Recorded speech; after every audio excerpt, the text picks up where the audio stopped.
నమస్తే. ఎప్పుడెప్పుడా అని ఎదురు చూస్తున్నటువంటి యొక్క హరిహర వీర మల్లు వచ్చేసాడు. అయితే ఈ ట్రీజర్ మాత్రం సూపర్బ్గా ఉంది. మొత్తానికి వ్యూస్ మాత్రం కొల్లగొడుతుంది. అయితే దీనికి సంబంధించి పూర్తి డీటెయిల్స్ మనతో పాటు సీనియర్ జర్నలిస్ట్ హేమసుందర్ గారు ఉన్నారు. వారిని అడిగి తెలుసుకుందాం. సార్ నమస్తే. నమస్తే అండి. అయితే ఎప్పుడెప్పుడా అని ఎదురు చూస్తున్నటువంటి యొక్క హరిహర వీర మల్లు వచ్చేసాడు.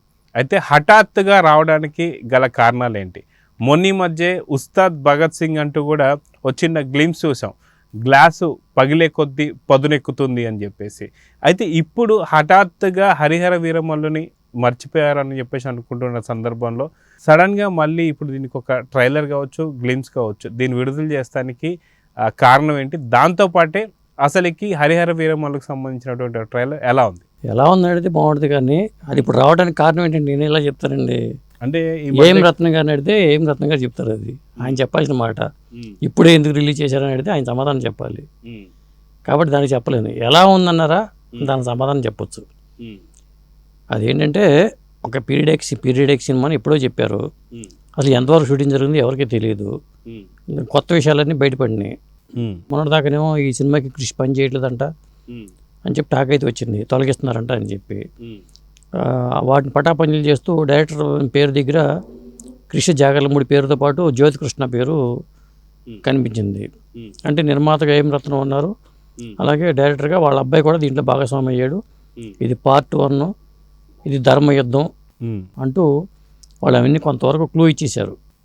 అంటే ఈ టైంలో రిలీజ్ చేయడానికి నేను అనుకునే కారణం ఏంటంటే కాస్త ఎన్నికలు, power star Pawan Kalyan Janasena party పెట్టి జనంలోకి వెళ్ళారు కాబట్టి ఒక విధంగా ఆ క్రేజ్ని నిన్న మనం అనుకున్నాము. అలాగే కొంత డైలాగులు కూడా ఈ రోజుతో కంపేర్ చేసుకున్నా కానీ అది సరిపోయేలాగా డైలాగులు అయితే ఉన్నాయండి. ఇప్పుడు సమకాలీన రాజకీయాలకి సరిపోయే డైలాగులు అయితే ఈ టీజర్లో ఉన్నాయి. అయితే ఆ ట్రైలర్లో ఏదైతే మనం చూసామో దాంట్లో మనకు కనిపిస్తుందంటే ఫస్ట్ ఒక పాప ఉండి ఇంత కష్టం పడుతున్నాం, వీళ్ళని మనల్ని దోచుకుంటున్నారు, మన కష్టాన్ని దోచుకుంటున్నారు, వీళ్ళు ఇంత సంతోషంగా ఉంటున్నారు అని చెప్పేసి పాప అన్నప్పుడు నెక్స్ట్ మెయిల్ వాయిస్ వచ్చినప్పుడు వీళ్ళు మనల్ని దోచుకుంటున్నారు, కానీ వీళ్ళని దోచుకునే వాళ్ళు ఎవరైతే ఉన్నారో వాళ్ళు నిజాం రాజులు దోచుకుంటారు, నిజాం రాజుల్ని ఢిల్లీలో ఉన్నటువంటి వాళ్ళు దోచుకుంటారు, కానీ వీళ్ళందరినీ దోచుకునే వాళ్ళు ఒకళ్ళు రాబోతున్నారు అన్నప్పుడు పవన్ కళ్యాణ్ ఇంట్రడక్షన్ వచ్చింది.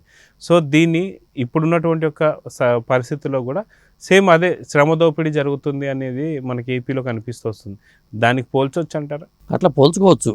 ఇప్పుడు దొరలు దోచుకుంటున్నారు, దొరలనేమో నైజాం నవాబు దోచుకుంటాడు. ఇప్పుడు దొరలు దోచుకుంటున్నారు మిమ్మల్ని బానిసలు చేసి, వాళ్ళని నైజాం నవాబు దోచుకుంటాడు. నైజాం నవాబుని ఢిల్లీలో మొఘలు సుల్తాన్ దోచుకుంటాడని చెప్పి అనగానే అక్కడ బాబిడియోల్ని చూపించారు. బహుశా ఈ మొఘలు సామ్రాజ్య అధినేతగా బాబిడియోలు పోషించి ఉండాలి ఆ పాత్రని. అక్కడ రివీల్ చేశారు. వాటిని వీళ్ళందరం దోచుకోవడానికి భగవంతుడు ఒకరిని పంపిస్తాడు అన్నప్పుడు power star Pawan Kalyan reveal చేశారు. అది ఎట్లా అనిపిస్తుందంటే ఇప్పుడు అప్పుడెప్పుడో పీరియడ్కి డ్రామాగా మనం తీసుకున్నా కానీ ఇప్పుడు కూడా జనం పరిస్థితి అలాగే ఉంది. వీళ్ళని వాళ్ళు దోచుకుంటున్నారు, మరి ఇక్కడి నుంచి ఏమో ఢిల్లీ వాళ్ళు దోచుకుంటున్నారు. ఇలా ఆపు టైంలో వీళ్ళని అరికట్టడానికి ఒకడు వస్తాడు, జనసేన పార్టీ అధినేత పవర్ స్టార్ పవన్ కళ్యాణ్ అన్నట్టుగా కూడా మనం అన్వయించుకోవచ్చు. అన్వయించుకోవడానికి ఏముంది, మొత్తానికి అలా చర్చించుకోవడం కోసమే వాళ్ళు ఈ టైంలో రిలీజ్ చేశారు. ఎందుకంటే మర్చిపోయిన హరిహర వీరమల్లుని మళ్ళీ గుర్తు చేసుకోవడానికి ఇది ఒక అవకాశం. మొత్తానికి డైలాగులు ఏదైనా కానీ మొత్తానికి పోరాటం ఏంటంటే స్వార్డ్ వర్సెస్ స్పిరిట్ అని చెప్పి రివీల్ చేశారు. కాబట్టి మరి స్వార్డ్ ఎవరో స్పిరిట్ ఎవరో అనేది చూడాలి. అయితే ఇక్కడ మనం చూస్తే పార్ట్ 1 అని చెప్పి ఇచ్చారు, అంటే పార్ట్ 2 రాబోతుందని చెప్పి అయితే ఇంకా క్లియర్ ఇండికేషన్స్ ఉన్నాయి. అయితే ఇది పార్ట్ 2తో ఆగుతుంది అనుకోవచ్చా, లేదంటే దీనికి ఇంకా సిరీస్ లెవెల్లో కొనసాగింపు ఉండదండి? ఇప్పుడు పార్ట్ 1కి పార్ట్ 2కి జ్యోతికృష్ణ డైరెక్షన్ చేసే అవకాశం ఉంది. పార్ట్ 1లో మేజర్ పార్ట్ షూటింగ్ అంతా కృషి చేసింది. కీరవాణి సంగీతం ఆస్కార్ విన్నరు.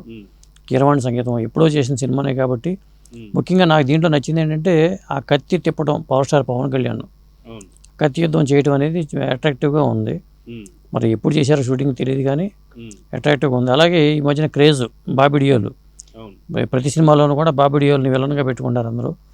మరి ఇది ఎప్పుడు నిర్ణయం జరిగిందో తెలియదు కానీ, రీసెంట్గా షూట్ చేశారో తెలియదు కానీ మొత్తానికి ఇందులో బాబిడియోలు ఒక కీలక పాత్ర, అది విలన్ పాత్ర అనేది అది ఒకటి అర్థమవుతుంది. ఇంకొకటి ఏంటంటే ఇందులో డైలాగులు అయితే నాకు బాగా నచ్చినాయి. దీనికి ఏంటంటే మనల్ని దొర దోచుకుంటే ఆ దొరని గోల్కొండ నవాబు దోచుకుంటాడు, ఆ నవాబును ఢిల్లీలో ఉండే మొఘల్ చక్రవర్తి దోచుకుంటాడని చెప్పి ఈ మన పైన ఈ దొంగలందరినీ దోచుకోవడానికి ఆ భగవంతుడు ఖచ్చితంగా ఒకటి పంపిస్తాడు అనే డైలాగ్ ఒకటి. వాడు వచ్చి దొంగ దొరలని లెక్కలు సరి చేస్తాడన్నాడు. ఆ లెక్కలు సరి చేయడం అనమాట కూడా మనకి పొలిటికల్ యాంగిల్లో తీసుకోవాలి. ఇప్పుడు ఎందుకంటే 175కి వైనాడు 175 వాళ్ళు అంటున్నారు, 175 అంటున్నారు కాబట్టి ఆ లెక్కలు కాదు, ఆ లెక్కలని సరి చేసేవాడు జనసేన నేత అనే కూడా అర్థం చేసుకోవచ్చు. సో మొత్తానికి ఇక్కడ పవన్ కళ్యాణ్ సంబంధించి చూస్తే పవన్ కళ్యాణ్ నోటి నుంచి డైలాగ్ అంటూ మనం వినలేదు. సో కొంత అసంతృప్తి ఉందని చెప్పి అనుకోవచ్చా? డైలాగ్ ఉండుంటే బాగుండేది, అది వాయిస్ ఓవర్ ద్వారా మనకు వినిపించారు కాబట్టి డైలాగ్ ఉండుంటే బాగుండేది. ఇంకొకటి ఏంటంటే ఈ సినిమా నెక్స్ట్ ఇయర్ కాదు, ఈ సంవత్సరం రాబోతుంది అనేది వాళ్ళు చెప్పేశారు. 2024లో రిలీజ్ అని చెప్పి ఇయర్ కూడా ఇచ్చేశారు. కాబట్టి మేజర్ షూటింగ్ అయిపోయి ఉంటుంది. కొంత ఏదో పెండింగ్ ఉన్నా కానీ అది కంప్లీట్ చేసి ఎలక్షన్ నుంచి ఆయన ప్రచారం నుంచి బయట రాగానే వెంటనే దీన్ని షూటింగ్ కంప్లీట్ చేసి ఈ సంవత్సరంలో ఏ దీపావళికో ఎప్పుడో రిలీజ్ చేయడానికి ప్లాన్ చేసుకుని ఉండొచ్చు అనుకుంటున్నాను నేనైతే. అయితే దసరా బరిలో చాలా పెద్ద పెద్ద సినిమాలే ఉన్నాయని చెప్పి అంటున్నారు. ఏదైతే బాలకృష్ణ గారికి సంబంధించింది కావచ్చు, అదేవిధంగా దేవరా కావచ్చు, ఇవి రెండింటికి పోటీగా మళ్ళీ రజనీకాంత్ సినిమా కూడా ఇంకోటి రాబోతుంది అనుకుంటున్నాం. సో వాటన్నిటికీ పోటీగా ఇది రాబోతుంది అనుకోవచ్చా? ఎవరికి ఊహ లేదుగా ఈ సినిమా వస్తుందని చెప్పి. ఇప్పుడు ఈ సినిమా కూడా రాబోతుంది అనేది అర్థమైపోయింది అందరికీ. కాబట్టి మరి థియేటర్లో మరి ఆ లెక్కలు సరి చేసుకోవాలి. ఈయన వచ్చి ఏ లెక్కలు సరి చేస్తాడో తెలియదు కానీ దసరా బరిలో ఉండాలా, దీపావళి బరిలో ఉండాలా, మరి ఎట్లా అనేది అక్కడ కూడా సరి చేసుకోవాల్సిందే. సో మొత్తానికి హరిహర వీరమల్లు అసలుకి అంచనాలకు మించి అసలు షూటింగే అవ్వలేదని చెప్పి కొంతమంది, అసలు మొత్తానికి వీళ్ళందరినీ కూడా ఇబ్బంది పెడుతున్నారని చెప్పి కొంతమంది అంటున్నటువంటి మాటలకి చెక్ పడిపోయింది అనుకోవచ్చా? చెక్ పడింది.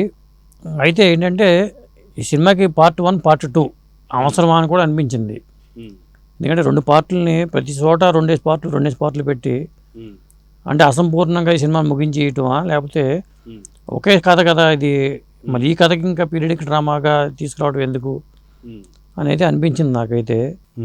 మళ్ళీ డైరెక్టర్ కూడా మారతాడు, మారినప్పుడు మళ్ళీ ఆటోమేటిక్గా మళ్ళీ మేకింగ్ స్టైల్ మారిపోద్ది. జ్యోతికృష్ణ సినిమాలు గతంలో సినిమాలు చేశాడు, చాలా సినిమాలు చేశాడు, నటుడుగా చేశాడు కాబట్టి అతని మీద నమ్మకం ఉంది. మరి కిషోర్ జాగర్లమూడి అయితే చాలా ఫాస్ట్గా ఇలాంటి సినిమాలకి అతనికి గౌతమ్ పుత్ర శాతకర్ణి, మణికర్ణిక లాంటి సినిమాలు చేసిన అనుభవం ఉంది కాబట్టి ఈ టైపు పీరియడిక్ డ్రామాలకి మరి జ్యోతికృష్ణ ఏ మేరకు న్యాయం చేస్తాడు అనేది చూడాలి.